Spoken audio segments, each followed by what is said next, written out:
Le concept de robot humanoïde capable de cuisiner, de repasser et de répondre à nos questions était autrefois limité aux films de science-fiction et à la littérature. Cependant, avec l'essor du big data et l'émergence des chatbots basés sur le modèle GPT, nous réalisons que ce monde est plus proche de nous que nous le pensions. Faisons un bond dans le futur. Nous sommes en l'an 2200. Bienvenue dans une ville où la technologie prend vie.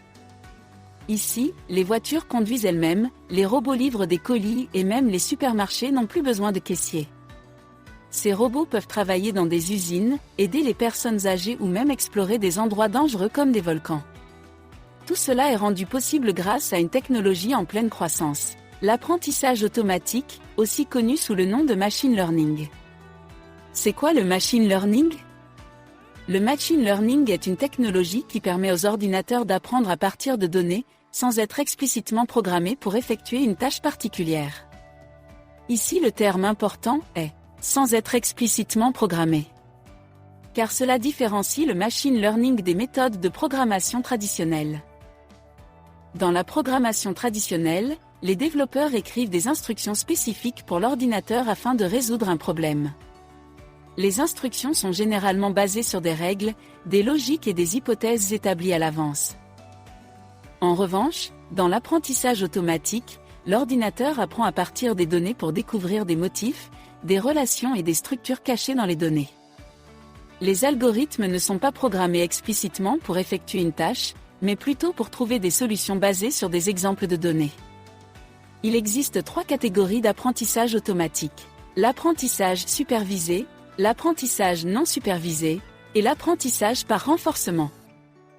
L'apprentissage supervisé est une technique où les algorithmes sont entraînés à partir de données étiquetées, c'est-à-dire des données qui ont une réponse connue, pour prédire des réponses pour de nouvelles données similaires. Voyons comment cela fonctionne.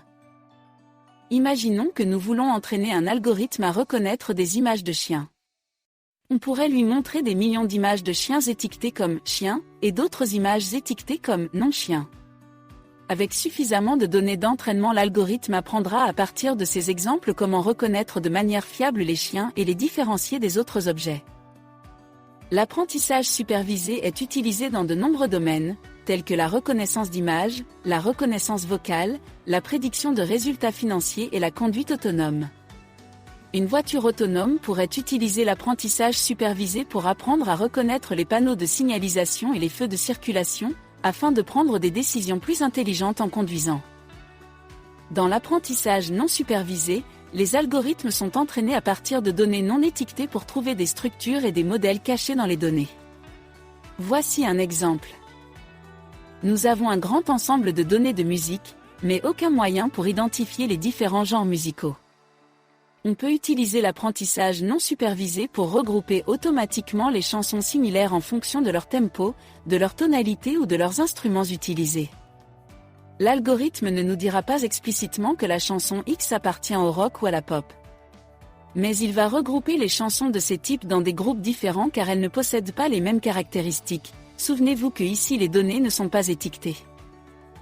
L'apprentissage non supervisé est souvent utilisé pour l'analyse de données, la segmentation de marché ou encore la détection d'anomalies. L'apprentissage par renforcement est souvent utilisé pour enseigner à un algorithme comment prendre des décisions en interagissant avec un environnement et en recevant des récompenses ou des sanctions pour ses actions. Voyons comment cela fonctionne. Prenons un petit robot intelligent qui explore un labyrinthe. Il ne sait pas quelle direction prendre pour sortir, mais il a la possibilité de se déplacer dans différentes directions. Chaque fois qu'il prend une décision et se déplace dans une direction, il reçoit une récompense ou une sanction, en fonction de si cette décision le rapproche ou l'éloigne de la sortie du labyrinthe.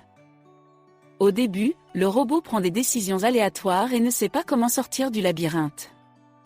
Mais à mesure qu'il explore le labyrinthe, il apprend quelles décisions sont bonnes et quelles décisions sont mauvaises en se basant sur les récompenses et les sanctions qu'il reçoit. Il commence alors à prendre des décisions plus intelligentes pour maximiser sa récompense. L'apprentissage par renforcement est utilisé dans une variété de domaines, tels que les jeux vidéo, la robotique, la finance, les soins de santé. Les modèles sont entraînés à jouer à un jeu vidéo en apprenant quelles actions sont les plus efficaces pour maximiser son score. À ce sujet, savez-vous que l'IA AlphaGo de Google a battu le meilleur joueur au monde à ce jeu de stratégie? C'est un bel exemple de la puissance de l'apprentissage par renforcement. Maintenant, il est important de comprendre la différence entre certains termes souvent confondus, machine learning, big data, intelligence artificielle et deep learning. Commençons par l'IA.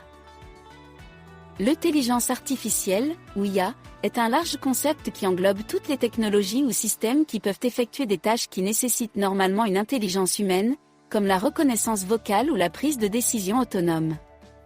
Le machine learning est donc une sous-catégorie de l'IA.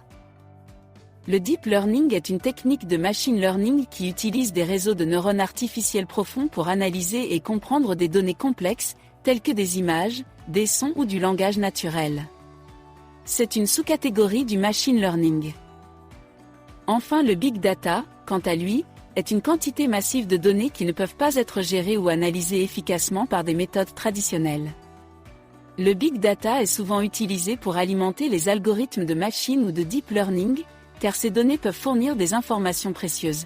Souvenez-vous des milliers d'images de chiens qu'il faut pour entraîner notre modèle. C'est ça, le big data.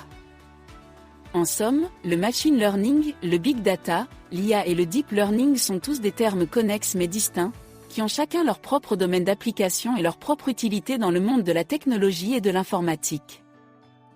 Si ce domaine vous intéresse, voici quelques pistes pour démarrer votre apprentissage. Apprenez Python. Python est un langage de programmation populaire pour le machine learning en raison de sa simplicité et de sa flexibilité. Il est utilisé dans des bibliothèques populaires telles que TensorFlow, PyTorch et Scikit-learn. Exercez-vous sur Kaggle. Kaggle est une plateforme en ligne de compétition de machine learning, qui permet de concourir et de collaborer avec d'autres apprenants en machine learning pour résoudre des problèmes complexes. En fin de compte, le machine learning est une forme de magie moderne, qui nous permet de découvrir des choses incroyables à partir des données qui nous entourent. Les possibilités sont infinies. Nous espérons que vous avez apprécié cette vidéo et que vous êtes inspirés pour explorer davantage le monde du machine learning. Merci d'avoir regardé et à bientôt.